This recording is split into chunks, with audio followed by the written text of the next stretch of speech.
Welcome to episode 25 of the Tough Draw Talks podcast. I'm your host, Brad Hughes. Appreciate you being along for the ride. Today's episode, we are live at Bullnanza in Guthrie, Oklahoma at the Lazy E Arena. We are thrilled to be here in the Lane Frost brand booth, and we're extremely proud to officially announce our partnership with the Lane Frost brand as our title sponsor of the podcast for 2023.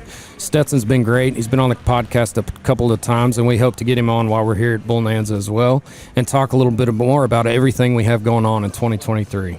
With all we've been doing with the Frost family, it's such a blessing to have their support through everything, and what an appropriate way to kick things off for our first episode of 23 with none other than Jate Frost, a 2023 rookie in the PRCA who has endured more than most at a mere 21 years old, while carrying the legendary last name that he does. Today, he's a new father and has a lot to be thankful for. Jate, man, how's it going? I'm doing good. How are you? Good, man. Oh, thank you for being on. Appreciate you coming by. Look forward to diving in on some of the stuff that you've been up to and what you have going forward, because you're a rookie, right? Yep. Super excited to be on and excited to be a rookie, too. It's a big year. Yeah, man. So you've listened to probably Josh's or a couple of the podcasts. We like to start with a couple icebreakers just to shake the jitters out. I'm actually a little rusty myself. What's your favorite food? Steak and eggs. If I get a big old steak and a side of eggs. There you go. There you go. What would you be doing if you weren't a bull rider? I guess I don't really know, but I guess I'd either be wrestling or ranching. Wrestling or ranching? Yeah. There you go, man. Heck yeah. What's your favorite movie? Man, there's a lot of them. That's a tough one. Let's say 8 Seconds. That's there you go. My favorite one when I was little, at least. All right. Well, we'll get to that here in a little bit. We'll talk more about that. All right. So this one's always kind of a stumper, and I like asking it because it leads to a lot of discussion. What's the best compliment you've ever received? That my hair looked nice. That your hair looked nice? Yeah, my hair looked nice, or I still look the same after the accident. Oh, okay. That one's got to be my favorite one now. So. There you go. Well, cool, man. Well, I was going to save that and talk a little bit more about it later, and we might just touch on it in a little while. But, talk to us a little bit about that. So you're a rookie and you're 21 years old. Obviously that's a little bit of a late start for a rookie, but at the same time, you've gone through quite a bit. Yeah. So for those of our audience that maybe doesn't know or anything like that, would you just kind of share with us what happened that day and kind of what was going on? What was it in 2021? 2021. Yep. Yes, sir. Yeah. Yep. We had got on bulls that day in Pendleton, and me and a couple friends went up and got on some practice bulls maybe an hour north of Pendleton. We got done and we were driving back and got into a car accident with a potato truck, ran in the back of it, and it was pretty tragic. I broke my entire face, every bone. And kid in the back seat, Jesse Hopper, he broke his neck and half his face, and Richard Schleicher in the front, he ended up passing away, and it was a pretty rough deal. Yeah. No, something like that. You were, 19 at the time? I'd have been 20. 19, 20. Yeah, when you go through something like that, what is it, obviously your road to recovery has been an extensive one, and there's been a lot to it. And like you're saying, some of the compliments are that you appreciate the most, or that you don't look too much different and all that. But what has that been like, the road to recovery on that front and getting back to bull riding? Oh, it's been it was a long year. I spent month to 2 months in the hospital of just barely being able to walk and get around, and having to relearn how to eat, relearn how to talk pretty much. And after that, since last year, February, January, I've been feeling pretty good, but just kind of let the bones get healed all the way up in my face, and then getting back to riding bulls. It's been a long deal. Taking a year off, it's almost like restart. Yeah. No, when you think back and kind of reflect a little bit on what happened, what did you learn about yourself through that? Because obviously with something like that, I've never really been through anything that I can even compare like that. But what does it teach you about yourself? And, what did you learn through that time? Well, I've always thought I was pretty tough, but that was kind of a true test of being in the hospital for that long, and the week I spent right after it still in Washington all by myself up there, not being able to have any visitors, and was just plumb miserable. And I could have laid down and died any time, I felt like, but I knew I was going to be okay, and I just got to keep being mentally tough and let myself know that I am tough enough to do a lot of the things I want to do, and that's just a good reminder of it. Yeah. Were you always, in your mind, determined to get back to bull riding? And was that something you were just like, that never went away or faded or anything? I thought I was going to be riding in January. I got in an accident in September, and I was ready to get my stuff and go to enter in Houston and all of them. And they're like, no, it's going to be a bit of a longer road than that. And you couldn't have told me different then that I wasn't going to be fine. Yeah. Well, having the older brothers that you do with Josh and Joe, how were they during all that, and how was the support just from them specifically? No, it was kind of the push. It was great. I mean, I got to talk to my family on a Zoom call that first week, and I remember them all sitting there in my dad's office, and I can't even remember what the first thing Josh said was, but he told me, I can't remember if he told me I looked terrible or I didn't look as bad as he thought I would. Why is that not surprising? Yeah, I've been out of this accident for 2 days, and I can't remember if he told me I looked terrible or I didn't look as bad as he thought I would, one or the other. But they've made me tough my whole life too. So I mean, it was a long deal, and having the whole family there to support me was great. Yeah. What about? I remember when all that happened and kind of the outpour of the community and social media and all the prayers and all that. No. How did the community kind of rally for you? It was great. I mean, I had multiple people text me and call me, and there was 2 big old fundraisers, a big bull riding and a big team roping, and the Justin Cowboy Crisis Fund, and I couldn't be more thankful for everyone for all the help and the support and the prayers. Yeah, specifically with like Jesse and stuff like that. Like how is that going for him, and kind of where? And he's been doing good too. He's been rodeoing and been winning some, and I talk to him on the phone probably twice a week, and we've been there for each other since it happened, and it's great to have someone that went through it with you. Yeah, for sure. When at the age you were at, and if at any point you don't want to talk about it, that's fine. But what goes through your mind when you lose a close friend like that? Oh, I mean, something like that. I didn't believe it. Yeah. I mean, that was the first thing I was saying when I woke up, or Jesse and Richard okay, and it was mind blowing just to think. I mean, it's almost still like it ain't real that he's gone, but yeah, it's nice to have someone to talk about it with anytime I need to, and miss him dearly. Yeah, no, for sure. Do you still stay close to their family and stuff? Yep. Too? I talk to his mom almost every day, where she's texting me, asking me where I'm at and how everything's going. So That's great. Just in general, obviously with your brothers and your family and all that, you were raised in the rodeo community.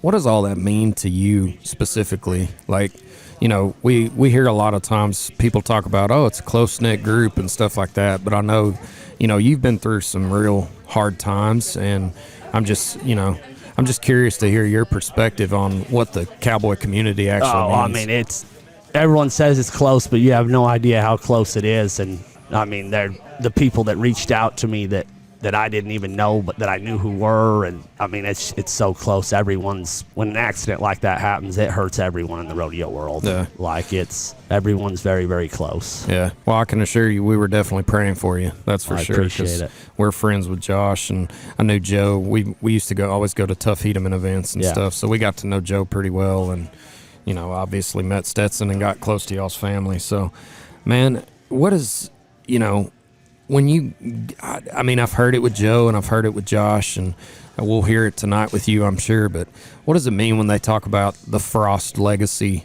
when you get in the buck and shoots and stuff like that? Number one, do you hear it? Are you the type that just kind of blocks all that out, or is it something you think about? Sometimes you hear it and sometimes you don't. I mean, but it's just something to give you another reason to ride. I always expect myself to ride, and now everyone else expects you to ride. Oh, he's a Frost, you ought to be good. And it's like, yeah, better show up today. Yeah, better do it. Yeah. No, that's cool. All right, so you alluded to 8 Seconds being your favorite movie, right? So what was it like? Your dad is Lane's cousin? Yep. Is that right? Yep. Okay. I thought that's how Josh had explained it. But, what was that like growing up? What did you know about Lane? What did you hear about Lane? Very, very little. Like, I mean, it was we watched the movie and we knew who Aunt Elsie and Uncle Clyde were. And I don't think I met him till I was there, at least not that I remembered. But, we knew Lane was our cousin, and he was a great bull rider. And we wanted to be bull riders and be great bull riders just like Lane. That's he was what? An idol, I guess. An idol that you never met or that you only see movies and videos, and we watched Bull Talk. I mean, that was, heck, anytime I get to riding bad, I find Bull Talk and go to watching it and absolutely try to remember how to ride. So that's so funny. That actually sounds exactly how Josh explained it when we've talked to him about Bull Talk. And just to reset for y'all, for our audience, we're actually live at Bullnanza at the Lazy E in Guthrie, Oklahoma. They're doing sound check and setup, so we apologize for some of the noise, but we're just going to keep on rocking and rolling. So, all right, so 2021, that tragic accident happened. Were you married at that time? no. Okay. But you now have a little girl. Yeah. Right? Yeah. So, when something like that happens to you and, you had the drive to keep going and you learned a lot about yourself and perseverance, but, what has fatherhood taught you? Oh man, it's pretty awesome. Yeah. It was pretty unexpected, but I'm very, very blessed to be a father, and it makes me want to stay home a little more, or I'm driving a lot further back and getting home to see my daughter and my girlfriend. It's pretty cool. Absolutely, man. Absolutely. What's your favorite part about being a dad? Not changing diapers or waking up in the middle of the night. I know that, but I guess right now just getting to hold her and see how much everyone tells me she looks like me. That's got to be my favorite part. That's cool. Yeah. That always happens with my boys. They always say, "Oh, they're like little Brads." Yeah. My wife so much that she's like, she's like, "I did part of that too." Yeah. That's funny, man. You alluded to this earlier, but what was it like growing up with Josh and Joe? What's y'all's age difference? If So you could help us figure Joe's that out. 30, Okay. and Josh is 27, Okay. and I'm 21. So There you Joe, go. he's 9 years older than me. Yeah. I mean, when I was a little kid, they're both my heroes growing up. But Yeah. yeah, they were rough on me. I was like to me, in my mind, I think of myself as a dummy. They got to do anything they wanted to. And Yeah. I mean, there was times sledding. I'm petrified of sledding because of them. I mean, I don't like going sledding. And, Why's that? oh, they wrecked me out more times. I mean, it was like I was a dummy. And then we had a little pony and a little saddle. And they cut the saddle horn off and they put it in the buck and shoot. And I had to only be 4 or 5. And they flanked it. And I mean, it'd buck me off and slam me. And I'd be bawling. They'd come over and tell me I looked like Billy Etbauer. Wanted me to do it again. Right as I didn't even know who Billy Etbauer was, but he had to have been pretty cool. So I jumped up and was ready to do it again. And it made me tough. That's funny. That's funny. So one question that I have for you. So I know with Joe, like he was forced to stop riding early and stuff like that. What did that, like when you saw that, you were still younger. You were probably in high school. That'd have been my first year pro rodeo. Was the year that he had to stop. Yeah. So when you see that, your big brother, your hero, like what was going through your mind at that point? Yeah, I was pretty sad for him. He was still at the top of his game, but he had a family and he had lots to do, and he was pretty sensitive about it for a while. But now he's doing good now, and it's pretty cool to watch him, getting to talk to him about bull riding again and helping all those little kids, and it's been a lot of fun now. Yeah, absolutely, man. That's awesome. So this year, we alluded to you being a rookie and stuff, but you're doing the PRCA, but you also got a win in a PBR at Cowtown, right? Yep. Talk to me a little bit about that. Are you doing both PRCA and PBR, or what are you thinking? Well, I wasn't necessarily planning on it, but they've been having those PBRs every Thursday night in Fort Worth with 10,000 added, and they hadn't been riding a bunch of them, so I decided to enter one and went down to it and won it. Now I figured I better keep going back to those and hopefully get enough points and qualify for the Velocity Finals. And that's how Josh ended up getting in. And then he took solo to the Whistler at the finals. That was awesome. That's kind of the plan. Yeah, heck yeah, man. And then this year you've had one really big win. You won St. Paul. Yep. Talk to me about that a little bit. It was a pretty cool deal there. Those world's toughest rodeos, and I didn't even get in. Mm-hmm. The kid I was traveling with, he got in, so I walked up, and I'll be danged if I didn't draw the best bull they had there when I walked up. And what was the bull? Melanie Melanie Dream. Yep. Okay, yeah. Yep, at Chad Burgers, and pretty cool, cute little muley, and oh yeah, won a bit of money and kind of a big confidence boost coming back, I kind of hadn't really had that big win to make me feel like I was riding like myself again, and that one has really helped out, and hopefully going to keep it going. Heck yeah. Tonight, do you know what you got tonight? Yeah, I got a bull named Hank at Cord McCoy's, and there ain't going to be one that don't buck here, and so I think he's pretty good. So Hank, interestingly enough, when we did some of that, we shot some footage out at Lane's Arena for the documentary, and Jace Trosclair got on Hank out there, and a good little spinner. I think you'll like that one. Yeah, I was pretty excited. Absolutely, man. What's your mentality when it comes to bull riding? Because obviously with life you have a very determined persona and a lot of drive, but talk to us a little bit about your bull riding and your style. A lot of people can go a lot of different directions with that. I mean, when you're getting in the chute and stuff and getting ready, I mean, it's just joking around and having fun, getting ready, and then the second I go to tying on my boots, it's kind of time to get a little serious, and it's time to ride bulls. And then the second you crawl over in the chute, it's let your whatever subconscious take control over what you're doing, and then just go do it. Absolutely. I mean, try to keep it as simple as possible. Yeah. Ride the bull, win the prize. There you go. You alluded to watching bull talk and stuff like that when you start to kind of feel off, and Josh had said the same thing, but when you think about bull talk, when you watch Lane teaching bull riding, what's one of the biggest things that stands out to you when you watch that? Just when he talks about it, keeping your hips on your rope. I mean, that's one thing that I really try to think about is getting my hips to my rope and then get back to the front. And the biggest thing he talks about is getting to ride a horse around, and that's the biggest thing I do that probably helps me is getting to ride a horse around bareback, and it's a big help to get a feel, and it's like riding a bull that's trotting. So yeah, absolutely. What are you the type of person that likes to sit down and make goals, or? Yep. But I got them wrote down. How does that process work for you? I got a goal, and then I got steps written out to what I need to do to get to that goal. Yeah. And it's got them hanging on my mirror, and I look at them every day. What are some of them?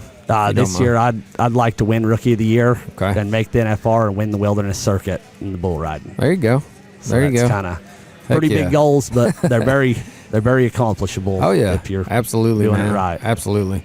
You've already been through a lot of life. There's a lot that you've been through, and I can't imagine that you won't climb some of those mountains and achieve those. Who do you travel with when you do travel? I was going with a kid named Jackson Ward, but he broke his arm a few weeks ago. So if anyone out there listening to this podcast wants to be my traveling partner, I'm taking applications. Why? What do you think it'd be like if you had to travel with Josh? Me and Josh would get along good if we had to travel together. I mean, it'd be fun, but yeah. What a long term. So just thinking bull riding. I'm a big bull riding fan, obviously, but what is your thoughts on the PBR teams? It looks like a pretty cool deal that probably try out, and I don't really know what. I mean, I ain't been a part of it yet. Yeah. But it looks like it'd be fun. Yeah. If the money's there, and it's good for the sport, I think right now, and it'll be cool to watch the second season to see how it grows and progresses. If it's growing or what it's going to do. Yeah. So let's talk a little bit about that. What is your thought on the perception of team versus it being such an individual thing? I know that's sometimes when we talk about that's a little polarizing. Some people hate it. Some people think it's cool. It's really interesting because during the doc when we talked to Tuff and he'd talk about him and Lane and Jim and all them in the truck, they kind of were a team, whether they, whether they knew it or not. And they were always proud for each other, and they always cheered for each other on. And if one of them wasn't going to win, they were happy for the other one, But what is that team dynamic versus the individualism of bull riding like? I mean, I think it'd be a little different, but I mean, I've wrestled and rode bulls, and those are two sports that it's just you out there. Yep. No one can help. And even still with being a team dynamic, it's still just you versus your bull. You got to ride your bull. Yeah. And then hope everyone else on your team does that. I mean, that would be very similar to wrestling, I guess, is you got to win your match, then hope everyone else on your team wins their match so you can win the duel or the match, bull riding or whatever it is. you still got to do your part. I mean, Absolutely. there's a team to it, and might make you try a little harder, I guess, if you got other people counting on you than just you. Absolutely. And, you know, it's interesting. So Lane actually wrestled too. And you've talked about it. And I know Ruger Piva wrestled and all that.